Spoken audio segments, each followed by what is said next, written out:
Perhatikan gambar berikut.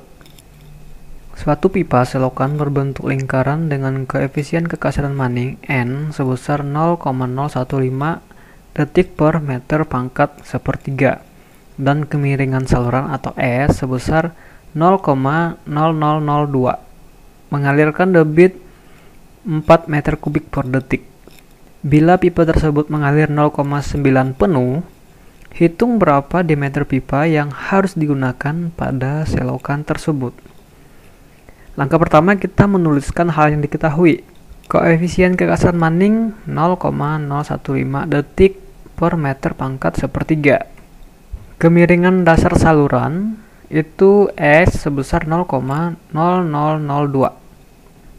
Debit aliran 4 meter kubik per detik. Aliran dikatakan 0,9 penuh, jadi 0,9 D.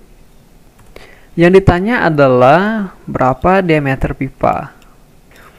Langkah pertama dalam mengerjakan soal ini adalah kita mencari berapa sudut theta di sini. Sudut theta bisa dicari dengan kosinus. Kosinus dari theta. Cos itu adalah sisi yang berada di samping sudut, yaitu DO. Jadi cos theta di sini adalah sisi yang di samping sudut DO per sisi miring. Sisi miringnya adalah CO atau OC. Jadi kita buat persamaan cos theta sama dengan DO per OC. Nah, sekarang nilai DO berapa? Tadi dikatakan bahwa aliran itu 0,9 penuh. Ya, jadi kira-kira batasnya di sini dan tingginya segini. Tengah-tengahnya itu pasti setengah D. Jadi ini 0,5 D. Jadi OC dan OA itu adalah 0,5 D, itu pasti. DO berapa? Nah, tadi ingat bahwa ini 0,9 penuh. Artinya kalau ini setengah atau 0,5 D, sisanya adalah 0,9 D kurang 0,5 D, yaitu 0,4 D. Jadi DO adalah 0,4 D dan OC adalah 0,5 D. Kita input nilainya. Nah, ini kalau dibagi maka menghasilkan suatu nilai, yaitu 0,8. D-nya hilang karena saling menghilangkan atas dan bawah. Nah, jadi cos theta adalah 0,8. Jadi berapa theta ini? Kalau kita mencari theta, maka persamaannya menjadi seperti ini. Theta sama dengan arcus cos dikali 0,8. Nah, ini kalau dicari menggunakan kalkulator, maka kita akan memperoleh sudutnya sebesar 36,87 derajat. Ya, ini adalah theta. Theta itu adalah sudut yang di sini. Artinya kalau sudut ini full, itu adalah 2 theta. Kalau 2 theta artinya 2 kali ini. Nanti dapat berapa 2 theta. Ya, jadi 2 theta adalah 73,74 derajat. Langkah selanjutnya kita mencari luas tampang basah. Perhatikan pada gambar, luas tampang basah adalah bagian yang ini.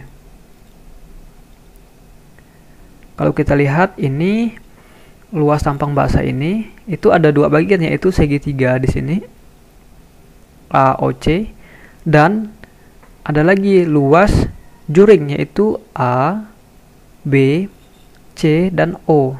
Nah, jadi ada 2. Yang pertama kita mencari luas segitiga dulu. Luas segitiga adalah setengah alas kali tinggi, di mana nanti alasnya adalah AC dan tingginya adalah DO. Jadi kita mencari luas segitiga. Alasnya di sini adalah AC, tingginya DO. Sehingga persamaan ini bisa kita rubah menjadi seperti ini. Dari sini kita belum tahu berapa AC. Nah, tapi kita bisa mengakali untuk mendapatkan AC. Perhatikan di sini. Kita bisa mencari jarak D ke C menggunakan sin tentunya karena ada sudut di sini. Nah, selanjutnya 2 kali DC itu sama dengan AC. Sin theta adalah DC per OC.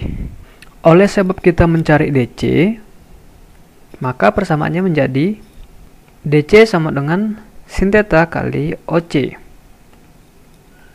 Tadi kita sudah mengetahui tetanya sebesar 36,87 derajat. Sedangkan OC itu adalah 0,5D. Input di sini. Nah, ini kalau dicari maka diperoleh hasil 0,3D. Karena AC sama dengan 2DC, maka persamaan ini tadi bisa kita rubah menjadi sebagai berikut. AC segitiga sama dengan 2DC dikalikan DO. Input nilainya. Tadi DC diperoleh 0,3D. DO diketahui tadi adalah 0,4D. Kalau dicari ini semua, maka kita akan memperoleh luas segitiga adalah 0,12D kuadrat. Kita sudah mencari luas segitiga yang ini. Selanjutnya kita mencari luas juring ini. Juring A, B, C, dan O. Ya.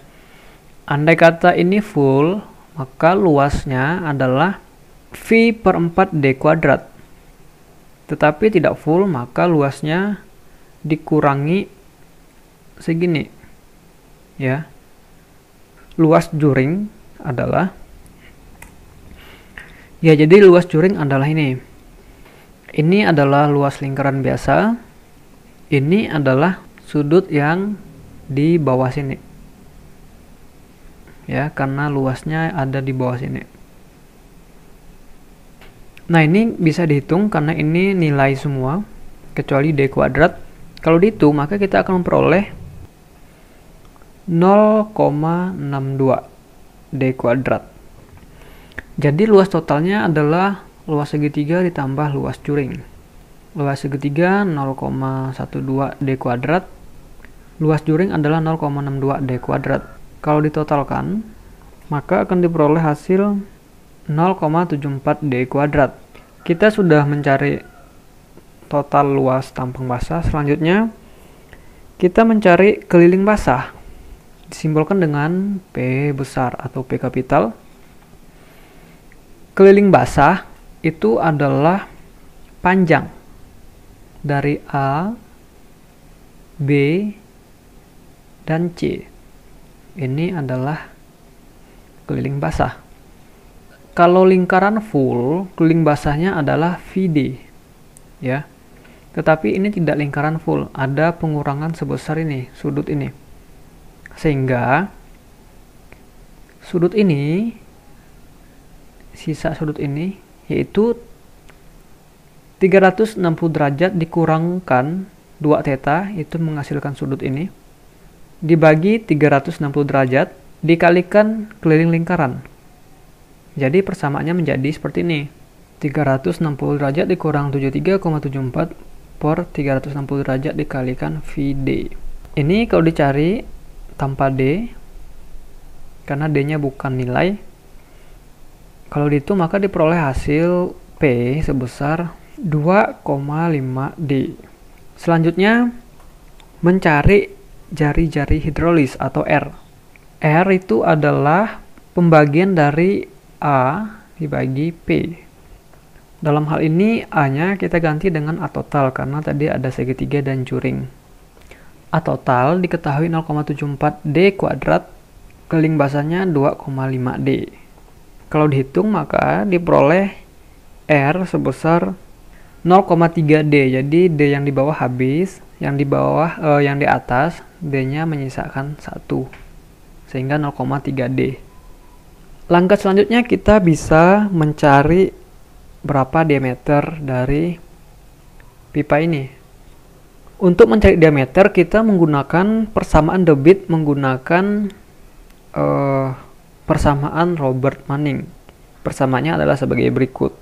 Q sama dengan A per N dikalikan R pangkat 2/3 dikalikan akar S. Kita input nilainya. Debit diketahui 4 meter kubik per detik. Supaya tidak menyulitkan, satuannya kita hilangkan dulu biar tidak tambah bingung.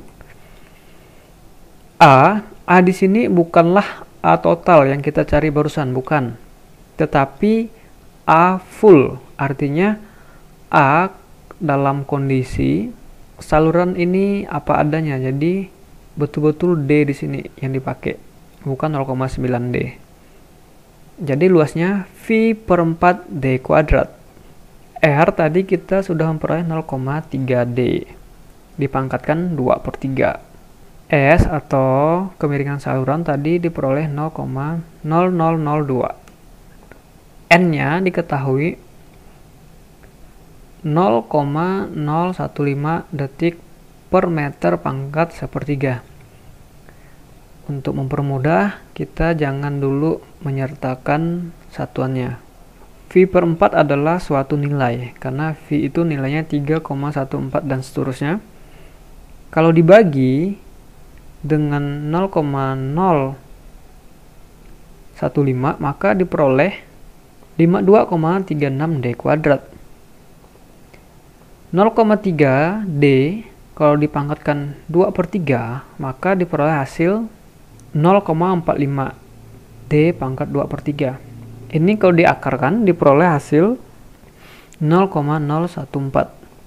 Ini semua kalau dikalikan maka diperoleh hasil 0,33 D dipangkatkan 2 ditambah 2/3 ya. Karena tadi di sini ada 2 dan sini ada 2/3. Jadi D-nya ditambah pangkatnya. 0,33 kita pindahkan melewati sama dengan. Tadi posisinya di atas, kalau dipindahkan maka D menjadi di bawah. Sehingga menjadi seperti ini. 2 tambah 2/3 itu adalah 8/3. Nah, jadi ini adalah suatu nilai tapi masih dalam D pangkat 8/3. Kalau kita ingin mencari D, maka 8/3 akan pindah menjadi 3/8 untuk ini semua. Sehingga D sama dengan 12,12 itu adalah hasil 4 bagi 0,33 dipangkatkan 3/8. Kalau dihitung maka diperoleh diameter itu sebesar 2,55. Satuannya apa? Karena ini adalah panjang, maka satuannya pasti meter. Jadi demikianlah cara penyelesaian soal ini.